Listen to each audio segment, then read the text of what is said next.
Ketika menjadi jelas, Tang Wulin tidak bisa berkata apa-apa lagi, entah karena terkejut atau fokus. Lanjut Gu Yue, kata-kata hampir tidak terdengar. Pernahkah kamu mendengar tentang naga 7 warna?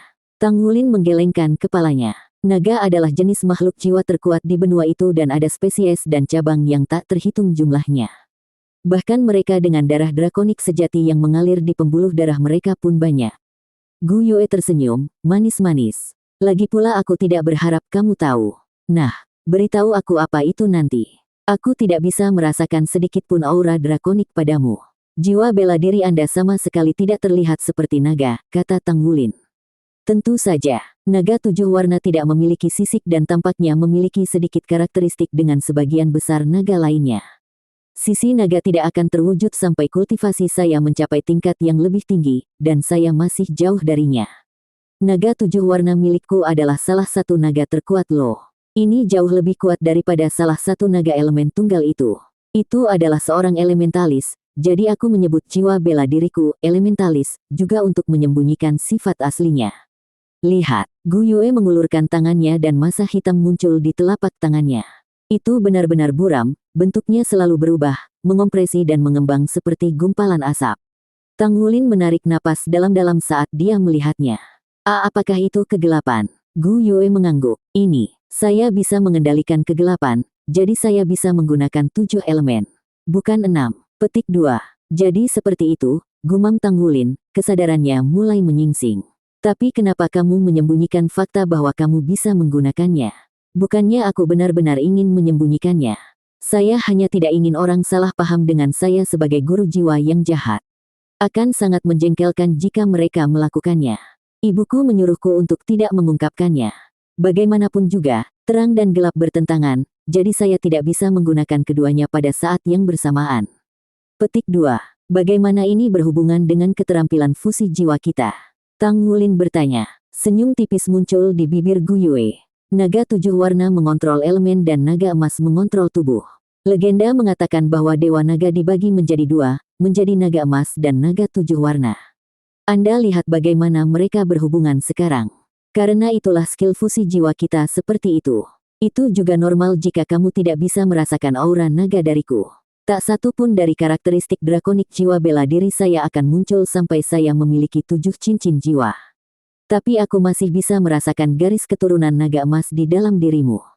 Itu sangat murni, jadi aku selalu tertarik padamu. Gu Yue tersipu, mengalihkan pandangannya. Bagaimanapun, begitulah adanya. Transformasi Dewa Naga kami menggabungkan kekuatan elemen dan esensi darah untuk melepaskan kekuatan yang tak terhentikan. Basis kultivasi kita masih terlalu rendah. Kita belum bisa mengeluarkan kekuatan sebenarnya dari transformasi Dewa Naga, dan itu juga mengapa efek sampingnya begitu parah. Petik 2. Tang Wulin akhirnya mengerti. Gu Yue tidak mengaktifkan keterampilan fusi jiwa mereka secara kebetulan. Dia sudah tahu tentang itu sejak awal. Tidak heran jika dia memperlakukannya dengan sangat berbeda dari orang lain. Itu semua karena jiwa bela dirinya. Jejak kesuraman menetap di hati Tang Wulin. Sayangnya, dia harus menghindari penggunaan skill fusi jiwa di masa depan. Segelnya tidak bisa menerimanya. Paling tidak, dia tidak bisa mengambil risiko menggunakannya sampai dia membuka segel keempatnya. Pada pemikiran itu, ekspektasi membanjiri dirinya saat dia menantikan hari di mana ke-18 segel dipatahkan. Baik, itu dia. Kamu bisa pergi sekarang, kata Gu Yue, mengusirnya. Tang Wulin tersenyum kecut. Apa terburu-buru? Bukankah kita harus membahas transformasi Dewa Naga? Sebenarnya, aku ingin memberitahumu, transformasi Dewa Naga berbahaya bagi tubuhku. Kami tidak dapat menggunakannya di masa mendatang, bahkan sebagai upaya terakhir. Petik 2. Itu menyakitimu. Apakah Anda berpura-pura menjadi lemah, atau? Gu Yue menatapnya, dengan mata terbelalak. Tang Wulin terdiam ketika dia memikirkan bagaimana menanggapi. Dia tidak mungkin memberitahunya tentang segel Raja Naga Emas. Bukan karena dia tidak ingin memberitahunya, tapi dia takut disebut orang aneh. Keadaannya sangat aneh. Tapi Gu Yue telah memberitahunya rahasianya, jadi dia merasa harus membalas kepercayaannya. Jangan beritahu dia. Suara Old Tang bergema di kepalanya. Hati Tang Wulin bergetar. Dia menarik napas dan membuat keputusan saat itu juga. Itu terlalu kuat. Semua energi yang dilepaskannya merusak saluran meridian saya, kata Tang Wulin saat dia bangkit untuk pergi. Yah, aku harus pergi. Gu Yue memperhatikan saat dia berjalan ke pintu, gelisah menetap di hatinya. Jelas Tang Wulin ingin memberitahunya sesuatu tetapi pada akhirnya memilih untuk tidak melakukannya. Apa yang akan dia katakan? Setelah pintu kamar asrama Gu Yue tertutup di belakangnya, Tang Wulin langsung kembali ke kamarnya dan mengirimkan kesadarannya ke dalam pikirannya. Oh Tang, kenapa tidak? Aku belum pernah mendengar tentang naga 7 warna sebelumnya. Ada beberapa hal yang aneh tentang apa yang dia katakan. Meskipun benar bahwa Dewa Naga terbagi menjadi dua bagian itu adalah Raja Naga Emas dan Raja Naga Perak. Anda memiliki kekuatan Raja Naga Emas yang tersegel di dalam diri Anda, bukan naga emas biasa. Naga emas hanyalah salah satu anak dari Raja Naga Emas. Mungkin naga 7 warna adalah keturunan dari Raja Naga Perak, tapi bukankah seharusnya naga perak? Itu bagian yang aneh.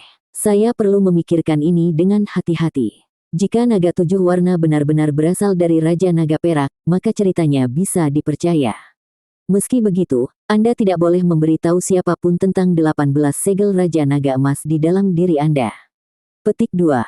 Baik, kisah latar belakang yang rumit ini membingungkan Tang Wulin. Bahwa Raja Naga Emas adalah salah satu naga tertinggi di dunia, bahkan melebihi naga Radiant Suci, bukanlah berita baru baginya. Tapi fakta bahwa jiwa bela diri Gu Yue adalah naga 7 warna, yang mungkin merupakan keturunan dari Raja Naga Perak, mengejutkannya. Dia membutuhkan waktu untuk mengatur pikirannya. Ujian akhir semester segera selesai. Berkat poin bonus yang diberikan kepada semua orang di kelas 1, tidak ada yang gagal dan perayaan untuk seluruh kelas berlangsung teratur. Shen Yi memberikan ringkasan singkat dari hasil ujian kemudian mengumumkan akhir semester dan dimulainya liburan mereka. Meskipun ini baru semester pertama mereka, setiap siswa telah melalui ujian yang tak terhitung jumlahnya dan mendapatkan banyak pengalaman di bawah ikat pinggang mereka. Khawatir akan dikeluarkan, mereka telah berjuang sekuat tenaga untuk memperbaiki diri, lebih dari sebelum memasuki Akademi Shrek. Waktu telah berlalu selama semester. Setiap siswa sekarang jelas tentang tujuan mereka dan jalan yang harus mereka ambil untuk mencapainya. Meskipun mereka belum mempelajari rahasia atau misteri yang mendalam di dunia di bawah naungan Akademi Shrek, para siswa kelas 1 mengembangkan etika kerja keras. Lingkungan termasyur di Akademi Shrek telah mendorong mereka begitu. Berita tentang kemenangan tim Tang Wulin melawan Imperial Sun Moon Academy telah menyebar seperti api di pelataran luar. Karena mereka juga telah mengalahkan kelas-kelas 2, mereka sekarang dikenal sebagai kelas siswa baru terkuat seabad. Setelah kelas bubar, Tang Wulin memanggil teman-temannya ke kamar asramanya, termasuk Yuanen Yehui dan Yue Zhengyu. Apa kalian semua punya rencana untuk liburan? Siapa yang tinggal dan siapa yang pulang? Tang Wulin bertanya. Ruang makan yang ditutup untuk liburan akan terbukti menjadi masalah. Saya mengunjungi rumah saya dulu. Lalu aku akan berlatih di pagoda jiwa sebentar. Kami hanya punya 1 bulan libur, kata Gu Yue. Aku akan pulang. Saya akan tetap berkultivasi dengan keras, kata Xie Xie. Aku akan pulang juga, Su Xiaoyan menimpali. Aku tinggal di kota yang sama dengan Xie Xie. Sama, kata Yue Zhengyu, mengangkat bahu. Saya harus pulang untuk mendapatkan jiwa roh saya berikutnya untuk cincin keempat saya. Aku akan tinggal, kata Ye Xinglan. Padahal, saya tidak akan sering berada di kampus. Aku akan melatih pedangku dalam pengasingan sampai Gu Yue kembali untuk membantuku mendapatkan jiwa roh lain. Petik 2. Jika Anda membutuhkan bantuan kami dengan menara roh, panggil saja, kata Tang Wulin. Ye Xinglan menggelengkan kepalanya. Persyaratan jiwa roh saya agak spesifik. Saya tidak akan melakukan penyerangan menara. Saya harus membeli milik saya sebagai gantinya. Petik 2. Baik, Tang Wulin tidak mengorek lebih jauh. Setiap orang punya rahasia. Su Lizhi terkekeh. Sepertinya giliranku. Baiklah, saya akan mengunjungi keluarga saya. Saya merasa sedikit rindu rumah. Benar, Xinglan. Dia berbalik menghadapnya. Kapan Anda berencana pergi ke pagoda jiwa? Saya ingin pergi juga. Petik 2. Sekitar setengah bulan lagi, jawabnya. Bagus, hitung saya. Petik 2. Tang Wulin menggelengkan kepalanya sambil tersenyum pada keduanya, beralih ke Yuanen Yehui. Bagaimana denganmu? Apakah kamu akan pergi kemana-mana? Petik 2. Saya tidak punya keluarga untuk dikunjungi, jadi saya akan tinggal dan berkultivasi. Yuanen Yehui memotong sosok kesepian. Tang Wulin menghela nafas. Saya juga tidak punya keluarga, jadi saya akan tinggal di kampus juga. Aku mungkin akan pergi jalan-jalan suatu saat selama liburan, Tapi untuk saat ini sepertinya hanya kita berdua yang ada di sini. Petik 2. Gu Yue melirik Yuanen Yehui, lalu ke Tang Wulin. Dia ragu-ragu, bibir terbuka dan tertutup, tetapi pada akhirnya dia tetap diam. Sepertinya setiap orang punya rencana sendiri, jadi kita akan berpisah untuk sementara waktu. Tapi jangan sampai melupakan tujuan kita, guys. Xinglan akan segera mendapatkan cincin jiwa keempatnya. Itulah mengapa setelah semester berikutnya dimulai, kita akhirnya bisa mulai mengeluarkan beberapa armor perang. Mari kita lakukan yang terbaik. Petik 2. Di suatu tempat di sepanjang garis, 8 siswa yang bekerja telah membentuk lingkaran kecil yang rapat. Tang Wulin mengulurkan tangan ke depan, menempatkannya di tengah ring. Tanpa ragu, Gu Yue meletakkan tangannya di atas. Sisanya bergabung beberapa saat kemudian, berbagi senyuman dan ekspresi kepercayaan. Mengikuti anggukan bersama, mereka bersorak, ayo lakukan yang terbaik. Dan dengan itu, anggota teman terpercaya Tang Wulin keluar dari ruangan. Semua kecuali satu. Antarkan aku ke gerbang, kata Gu Yue kepada Tang Wulin. Tentu. Tang Wulin melipat tangannya ke belakang kepala dan rileks. Dia menikmati kebebasan di antara semester. Begitu mereka keluar dari asrama, angin dingin menyapu, mengacak-acak rambut mereka. Perjalanan menuju gerbang membawa rasa kesuraman tertentu, kosong dari siswa, yang sebagian besar telah pergi untuk liburan. Namun, bahwa itu damai tidak dapat disangkal, dan keduanya berjalan dalam diam. Tidak sampai Gu Yue melangkah melalui gerbang dan berjalan beberapa langkah lagi dia berbalik, memecah keheningan di antara mereka. Kamu bisa kembali sekarang. Sampai jumpa semester depan, katanya sambil melambai padanya. Tidak memperhatikan sesuatu yang luar biasa, Tang Wulin tersenyum cerah. Sampai jumpa. Gu Yue menggigit bibirnya. Tangannya bergerak-gerak di udara sebelum dia melambai dengan kaku sekali lagi. Itu jatuh ke sisinya. Limusin hitam berhenti dan dia masuk tanpa mengucapkan sepatah kata pun. Saat limusin pergi, jantung Tang Wulin berdebar kencang di dadanya. Gu Yue benar-benar berasal dari keluarga kaya. Dia berdiri di gerbang lebih lama, menatap ke dalam kehampaan. Angin bertiup melewatinya lagi, dingin dan segar. Sambil menarik kembali perhatiannya, dia langsung menuju trotoar dan memanggil taksi ke stasiun kereta. Dia akan melakukan perjalanan. Semuanya sudah disiapkan. Duduk di atas prioritasnya saat ini adalah mendapatkan 4 item roh yang diperlukan untuk membuka segel berikutnya. Dia tidak ingin menyelesaikannya sebelum tenggat waktu 3 bulan. Dia ingin membuka segel keempat selama liburannya. Setelah itu terjadi, dia akan mendapatkan cincin jiwa esensi darah kedua, dorongan besar dalam kekuatan. Alasan lain mengapa dia terburu-buru adalah karena ada kemungkinan segelnya akan pecah lebih awal. Itu bisa berarti bencana. Setelah makan begitu banyak makanan bergizi semester ini di Akademi Shrek dan di tempat paman majikannya, dia yakin bahwa tubuhnya dapat menahan gelombang kekuatan. Selanjutnya, kendali atas esensi darahnya telah meningkat pesat setelah menguasai Golden Dragon Shocks the Heavens.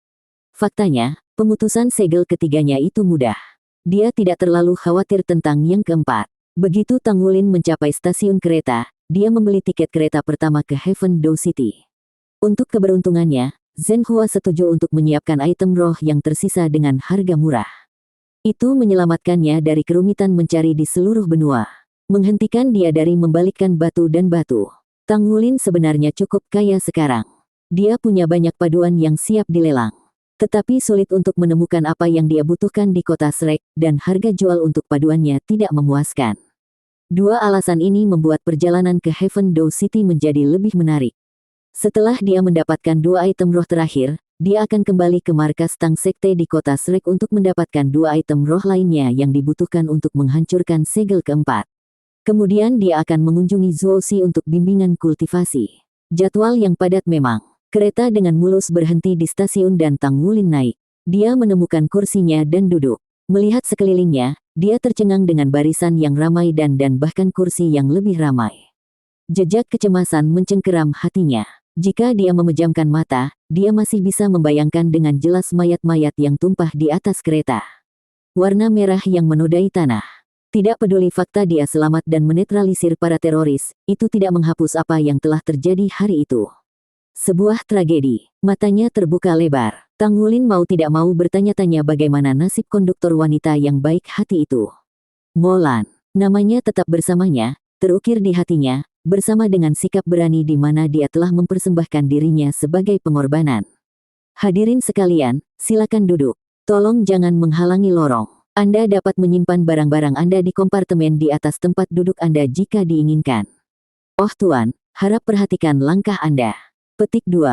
Tang Wulin membalikkan badan di kursinya ke pemilik suara dan melihat wajah yang dikenalnya. Itu dia, Kakak Molan. Tang Wulin sudah ada di kursinya sebelum dia menyadarinya.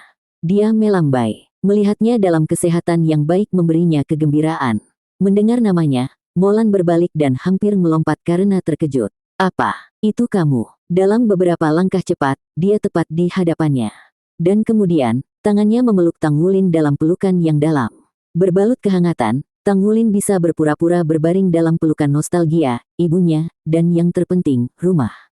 Sudah lama sekali, dia hampir tidak bisa mengingat sentuhan bulu yang begitu hangat. Dia mendongak, menjaga pandangannya dengan mata sedih, air mata mulai mengalir di sudut. Kakak Molan. Molan memeluknya lebih erat. Terima kasih, Wulin. Saya tidak bisa cukup berterima kasih. Tapi kenapa kamu kabur hari itu? Aku bahkan tidak sempat berterima kasih sebelum kau pergi. Petik 2. Dia mendengus, ekspresinya mencerminkan Tang Wulin.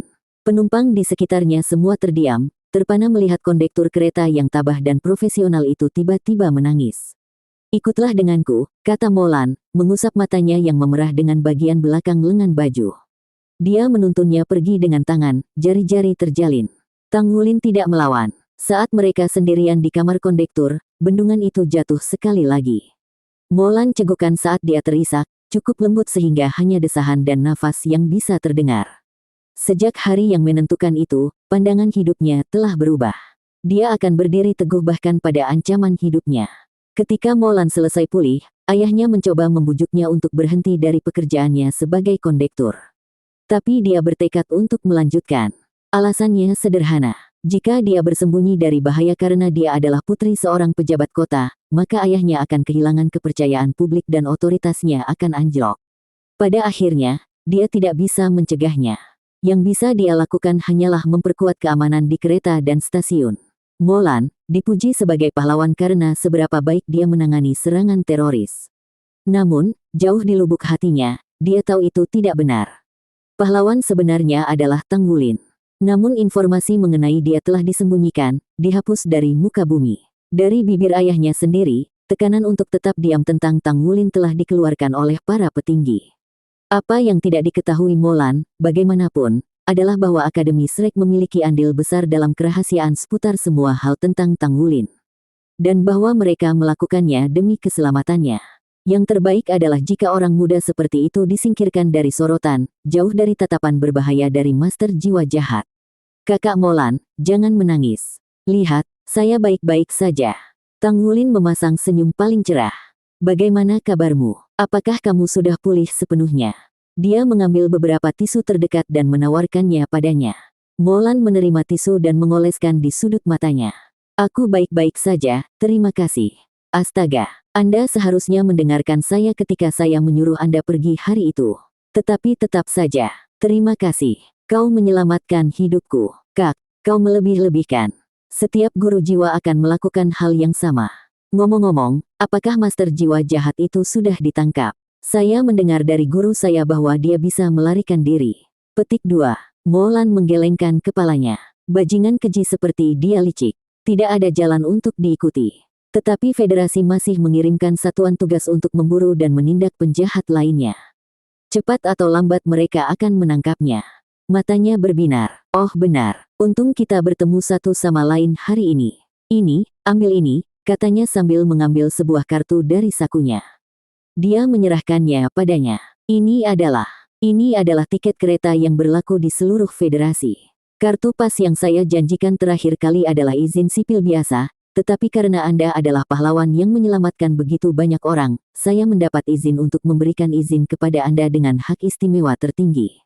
Kapanpun Anda naik kereta di masa mendatang, cukup tunjukkan kartu ini dan mereka akan mengizinkan Anda masuk secara gratis dan memberi Anda kamar pribadi yang muat untuk 4 orang. Anda juga bisa mengajak orang lain. Petik 2. Hah, kartu ini luar biasa. Tang Wulin berseru. Molan tersenyum. Perlakuan seorang pahlawan layaknya seorang pahlawan. Anda pantas mendapatkannya. Sekarang amankan izinnya. Jika Anda kehilangannya, hubungi saya dan saya akan meminta satu panggilan lagi untuk Anda. Benar, berapa nomor Anda? Petik 2. Beberapa ketukan kemudian, dia menyimpan nomor Tang Wulin sebagai kontak. Baiklah, aku akan membawamu ke kamar pribadimu. Anda bisa mengalaminya sendiri. Petik 2. Menyeka sisa air matanya, Molan melompat di setiap langkah dan menariknya ke gerbong yang terletak di tengah kereta. Semua kereta memiliki area untuk VIP. Tidak seorang pun kecuali tamu terhormat yang bisa masuk dan tidak ada cara untuk membeli tiket masuk. Hanya mereka seperti politisi tingkat tinggi, guru jiwa yang kuat, atau personel militer terkemuka yang memenuhi syarat. Tidak ada keraguan bahwa siapapun yang ditemukan di area VIP ini telah memberikan kontribusi besar kepada federasi dan tidak hanya membuang-buang uang mereka. Karena dia adalah kondektur kereta, Molan tahu kamar mana yang ditempati dan mana yang tidak. Dia membawa Tang Wulin ke salah satu yang terselip di tengah. Itu hampir tidak luas. Itu dibangun di dalam kereta. Sekitar selusin meter persegi, ruangan itu memiliki sofa kecil, meja, dan 2 tempat tidur susun. Itu hanya cukup besar untuk menampung 4 orang dengan nyaman. Tentu saja, ruangan itu mewah dibandingkan tempat duduk biasa. Wulin, istirahat saja di sini sekarang. Kereta akan segera berangkat, jadi ada beberapa hal yang harus saya tangani terlebih dahulu. Aku akan datang mengunjungimu setelah aku selesai, kata Molan, tersenyum hangat. Baik, sampai jumpa sebentar lagi, kakak. Petik 2. Begitu kunci pintu diklik, Tang Wulin jatuh kembali ke kasur, elang terkapar. Dia berguling sekali, menekan wajahnya ke spray. Dia menarik napas. Aroma cucian segar terasa menenangkan, dan betapa tenangnya ruangan itu, dia bisa bermeditasi dengan damai di sini. Tapi dia tidak bermeditasi. Sebaliknya, istirahat yang sudah lama memang tampak lebih menarik. Seperti sedang menghilangkan ketegangan dan stres yang terpendam melalui napas yang dipicu oleh tidur. Jadi di sana dia berbaring, menikmati kedamaian dan ketenangan. Kelopak matanya menjadi berat dan pikirannya menjadi kabut yang mengantuk. Ketika Tang Wulin bangun, dia merasa segar, lebih energi daripada yang dia rasakan dalam beberapa minggu. Dia menghela nafas kesenangan saat dia meregangkan tubuhnya. Suara tepukan kaki di lantai bergema selama berjalan singkat Tang Wulin ke meja. Dia mengambil botol air gratis. Minum beberapa tegukan. Mengambil tempat duduk di meja, dia mengintip keluar jendela dan menyaksikan pemandangan berlalu lalang.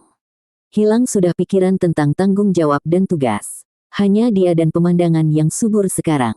Tiba-tiba, kereta api itu bergetar, membangunkannya dari ketenangan pikirannya. Apa yang sedang terjadi? Tang Wulin terangkat. Dengan insiden kereta terakhir yang masih segar di pikirannya, dia langsung waspada. Dia membuka pintu kamarnya dan mengamati daerah itu. Tidak ada orang lain yang bisa melihat. Saat Tang Wulin berlari keluar untuk menyelidiki, kereta itu mengeluarkan suara yang kacau. Molan, datanglah ke gerbong ke-9 sekarang. Jika tidak, aku akan meledakkan seluruh kereta. Petik 2. Rasa takut merayapi hati Tang Wulin saat dia mendengar suara itu. Serangan lagi. Tang Wulin berlari dari kamar pribadinya di gerbong ke-13 ke gerbong ke-9. Apakah teroris suka menyerang kereta dari Shrek ke surga Dou? Seluruh kereta sudah menjadi gambaran kekacauan. Dengan serangan teroris sebelumnya yang hanya terjadi beberapa minggu sebelumnya, semua penumpang gemetar ketakutan, panik di hati mereka. Mereka melarikan diri dari gerbong ke-9, mencoba pergi sejauh mungkin. Sulit bagi Tang Wulin untuk melawan arus. Tanpa kekuatan fisiknya yang mencengangkan, dia akan terdesak oleh gelombang penumpang yang panik. Dia mendengar teriakan segera setelah dia mencapai gerbong ke-9, dan dia segera mengidentifikasinya sebagai milik Molan. Kotoran. Dengan berhati-hati terhadap angin, Tang Wulin mendobrak pintu gerbong dan masuk. Dia disambut dengan pemandangan yang mengerikan. Seluruh gerbong, merah tua, aroma logam darah kental di udara. Lusinan mayat yang dimutilasi berserakan di tanah, masih hangat dari kematian mereka baru-baru ini. Semua itu menyerang inderanya, gelombang rasa mual menghantamnya. Sebagian besar yang tewas adalah staf, dan mereka dipersenjatai dengan lebih baik daripada dalam insiden terakhir. Tapi yang jelas, itu masih belum cukup. Seorang pria pendek berjubah pucat berdiri di tengah gerbong, darah menggenang di kakinya. Paku tulang tumbuh dari jari telunjuk kanannya. Itu menembus bahu Molan. Dia mengangkatnya ke udara dengan lengan yang anehnya lebih tebal dibandingkan dengan bagian tubuh lainnya. Katakan padaku, siapa anak yang menyelamatkanmu terakhir kali? Bagaimana saya bisa menemukannya? Katakan padaku, dan aku akan memberimu kematian yang cepat, kata pria itu, suaranya menyiksa telinga dan pikiran. Molan gemetar ketakutan, tetapi dia mengertakkan gigi dan tetap diam. Menolak untuk berbicara. Saya akan memberi Anda rasa penyempurnaan jiwa api fosfor saya. Senyuman menakutkan terlihat di wajah pria itu saat dia mengulurkan tangan satunya yang seperti cakar. Api hijau tua muncul di telapak tangannya dan dia memindahkannya ke dahi Molan. Berhenti, aku di sini. Tang Wulin menyerang pria itu, matanya berkedip ungu saat dia menggunakan serangan spiritual mata setan ungu. Saat tatapan mereka bertemu, Tang Wulin membeku. Mata hijau yang menghantui itu. Dia tersentak dan memegangi kepalanya. Rasa sakit membakar pikirannya dan mencerminkan usahanya untuk mengejutkan pikiran pria itu. Melawannya, Tang Wulin bukan apa-apa, semut di depan gajah. Matanya kembali ke warna obsidian mereka dan dia jatuh ke tanah, masih memegangi kepalanya, masih berteriak. Hehe, itu mudah. Sangat bagus, sangat bagus. Kamu telah menghemat banyak waktu. Pria itu menyeringai, bibir terkelupas ke belakang memperlihatkan gigi tajam. Jangan khawatir. Aku tidak akan membiarkan kalian berdua mati semudah yang lain. Anda berdua akan mengalami penyempurnaan jiwa api fosfor saya. Dia kembali ke Molan, nyala hijau terakhir menyelinap di dalam dirinya. Molan berteriak, tubuhnya tersentak saat mencoba menahan rasa sakit, membuat luka di bahunya gelisah. Darah merah cerah berceceran di tanah dengan setiap gerakan. Kemudian nyala api hijau sepenuhnya menenggelamkan kepalanya dan mewarnai menjadi hijau. Setelah menerima serangan balik dari serangan spiritualnya yang gagal, Tang Wulin tidak bisa berbuat apa-apa selain berbaring di tanah dan menonton, tak berdaya untuk menyelamatkan Molan. Tang Wulin telah mengatasi tantangan yang tak terhitung jumlahnya sejak memasuki Akademi Shrek, tumbuh lebih kuat selangkah demi selangkah. Setelah mengalahkan Imperial Sun Moon Academy dalam pertarungan tim mereka, dia akhirnya merasa seperti dia menemukan tempatnya. Tapi sekarang, menghadapi pria jahat ini, dia menyadari betapa tidak pentingnya dia. Dia baru saja mulai berjalan di jalan menuju kekuatan dan tidak mengerti apa itu kekuatan yang sebenarnya. Dia bahkan tidak bisa melihat akhir dari kekuatan pria ini. Meski begitu, dia akan mempertaruhkan semuanya untuk menyelamatkan Molan. Tang Wulin menggigit ujung lidahnya dengan cukup keras untuk mengambil darah untuk menjernihkan pikirannya dari sakit kepala yang menusuk. Mengumpulkan kemauannya, dia memaksa dirinya untuk berdiri. Dia menginjak, kereta bergetar, dan dia melesat ke depan seperti peluru. Esensi darahnya mengalir terbalik dan aura drakonik mencapai puncaknya dalam sekejap. Cakar naga emasnya muncul sesaat kemudian dan dia melepaskan Golden Dragon Shocks the Heavens, memusatkan seluruh kekuatannya ke dalam serangan yang satu ini. Dari reaksi spiritual yang baru saja dia terima, Tang Wulin tahu bahwa dia bukan tandingan pria ini. Dia sama sekali tidak penting di hadapan monster ini.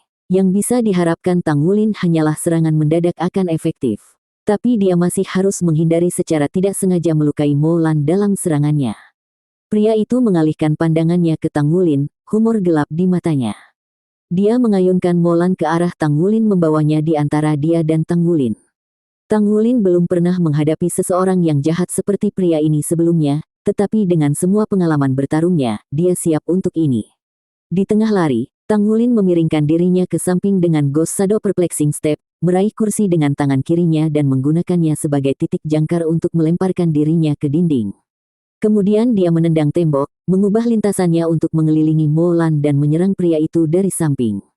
Di bawah begitu banyak tekanan, keterampilan Tang Wulin di Ghost Shadow Perplexing Step mencapai tingkat berikutnya. Pria itu mengangkat tangan kirinya. Paku tulang panjang meledak dari ujung jarinya dan bergegas ke depan untuk menembus tubuh Tang Wulin. Sudah terlambat bagi Tang Wulin untuk mundur sekarang, jadi dia terus maju. Pria itu tiba-tiba menyadari bahwa ada yang aneh dengan Tang Wulin. Matanya bersinar dengan cahaya keemasan. Tang Wulin mengeluarkan raungan drakonik. Dia menebas pria itu, melepaskan 5 berkas cahaya emas gelap. Dengan kekuatan Golden Dragon Shocks the Heavens mendukungnya, Golden Dragon Dreadclaw ini menjadi serangan terkuat Tang Wulin. Mengetahui celah kekuatan di antara mereka, Tang Wulin tidak ragu-ragu untuk melepaskan serangan ini. Ini adalah satu-satunya kesempatannya, dan satu-satunya harapan untuk memberikan kerusakan pada musuhnya. Dengan betapa sempitnya gerbong kereta itu, tidak ada cara bagi Tang Wulin untuk menghindari lonjakan tulang. Namun, hal yang sama juga terjadi pada pria itu. Dia juga tidak bisa menghindari serangan Tang Wulin. Dengan teriakan, penghalang kekuatan abu-abu meledak di sekitar pria itu. Molan dikirim terbang ke gerbong berikutnya, dan melemparkan Tang Wulin ke dinding. Dinding logam runtuh, membentuk kawah kecil dengan Tang Wulin yang tertanam di tengahnya. Tang Wulin berjuang untuk membuka matanya. Dia samar-samar bisa melihat 5 luka di penghalang pria itu. Pria itu melolong tidak manusiawi, mirip dengan binatang buas yang menakutkan. Cahaya yang ditentukan melintas di mata Tang Wulin. Dia menembakkan seuntai rumput biru untuk membungkus kursi di dekat gerbong yang didaratkan Molan dan menarik dirinya. Tanpa ragu-ragu, dia mengacungkan Golden Dragon Dreadclaw-nya lagi dan membelah dinding, memutuskan gerbongnya dari kereta tempat dia dan pria itu berada. Kedua bagian dari gerbong itu saling menjauh meninggalkan lubang raksasa. Menggunakan rumput blue silvernya, Tang Wulin bermanuver ke atap gerbong. Ketika penghalang abu-abu menghilang, 5 garis darah menetes dari dada pria itu, luka sedalam tulang. Menyadari bahwa hanya seorang anak cincin 3 yang berhasil melukainya, matanya menjadi merah karena marah. Dia mengejar Tang Wulin ke atap gerbong, meninggalkan gambar di belakang. Tang Wulin mengacungkan cakarnya sekali lagi, memotong ujung gerbong lainnya. Hanya dia dan pria berjubah abu-abu yang tersisa. Angin dingin menyapu punggung Tang Wulin. Dia menegang, lalu segera menjatuhkan dirinya ke samping. Tidak berani melihat ke belakang, dia membuang Gold Song dan menggunakannya sebagai mata air untuk meluncurkannya ke alam liar. Prioritas nomor 1 Tang Wulin adalah keselamatan penumpang. Dia tahu bahwa target pria berjubah pucat itu adalah dia, lalu Molan. Dengan Molan yang sudah terluka, yang bisa dia lakukan hanyalah menarik pria itu sejauh mungkin darinya. Dia yakin bahwa pemerintah telah disiagakan dan telah mengirimkan kekuatan untuk mengeluarkan master jiwa jahat. Yang harus dia lakukan sekarang adalah bertahan sampai mereka tiba. Pria itu tertawa seram ketika dia melihat Tang Wulin melarikan diri. Dia merentangkan tangannya lebar-lebar, lalu melompat dari kereta untuk mengejar Tang Wulin. Dia secepat burung, langsung mengejar. Cahaya bintang melilit cakar Tang Wulin. Sesaat kemudian, gauntletnya muncul di lengannya. Tang Wulin mengumpulkan sisa kekuatan jiwanya dan menyalurkannya ke cakarnya, melepaskan serangan Dreadclaw lain ke pria itu. Pada saat yang sama, untaian rumput blue silver yang tak terhitung jumlahnya keluar dari tubuhnya ke arah yang berbeda dan dia menggunakan Gold Song untuk mengubah lintasannya. Tapi sebelum dia bisa melarikan diri, api hijau melesat dan membakar setiap helai rumput, termasuk yang menyatu dengan Gold Song. Gold Song serasa disetrum. Tang Wulin merasakan Gold Song menghilang dalam nyala api. Rasa sakit menyerang hatinya dengan menghilangnya, membuatnya lumpuh. Dia jatuh ke tanah. Sedetik kemudian, pria itu mendarat di atasnya. Celah kekuatan itu terlalu besar. Pria berjubah pucat itu memiliki setidaknya 6 cincin dan jiwa bela diri yang kuat. Tang Wulin kehilangan kesadaran sesaat, tetapi ketika dia bangun beberapa detik kemudian, dia melihat ke bawah untuk melihat 5 paku tulang menembus dadanya. Sisik emas di dadanya tidak ada apa-apanya sebelum lonjakan tajam itu. Ini sudah berakhir. Apakah saya akan mati? Ketakutan akan kematian melonjak ke dalam hati Tang Wulin. Senyuman sedih tersungging di bibirnya. Tang Wulin tidak pernah mengira akan mati seperti ini. Ibu, ayah, aku tidak bisa pergi menyelamatkanmu lagi. Aku tidak bisa mencarimu lagi. Saya tidak bisa menjadi master jiwa yang hebat lagi. Penyesalan yang tak terhitung jumlahnya mengalir di benaknya saat dia menatap kematian di wajahnya. Nak, aku tidak akan membiarkanmu mati begitu saja, kata pria itu dengan geram. Dia berhati-hati untuk menghindari menusuk organ yang fatal seperti jantung dan arteri. Pria itu mengangkat Tang Wulin dengan paku, melebarkan luka Tang Wulin. Darah mengalir keluar. Sekarang, biarkan aku mendengarmu berteriak. Dia menatap Tang Wulin dengan kegilaan riang di matanya. Mengangkat tangannya yang lain, api hijau lumut muncul di telapak tangannya dan dia menusukkannya ke dahi Tang Wulin. Dingin menyerbu tubuh Tang Wulin, perlahan mengkristalkan darahnya dan membuatnya menggigil tak terkendali. Dingin. Itu terlalu dingin. Semangatnya terasa seperti membeku, lalu dihancurkan dengan palu godam sementara bagian dalamnya dirobek dan dijahit kembali berulang kali. Dia bahkan tidak bisa mengeluarkan satu pun jeritan.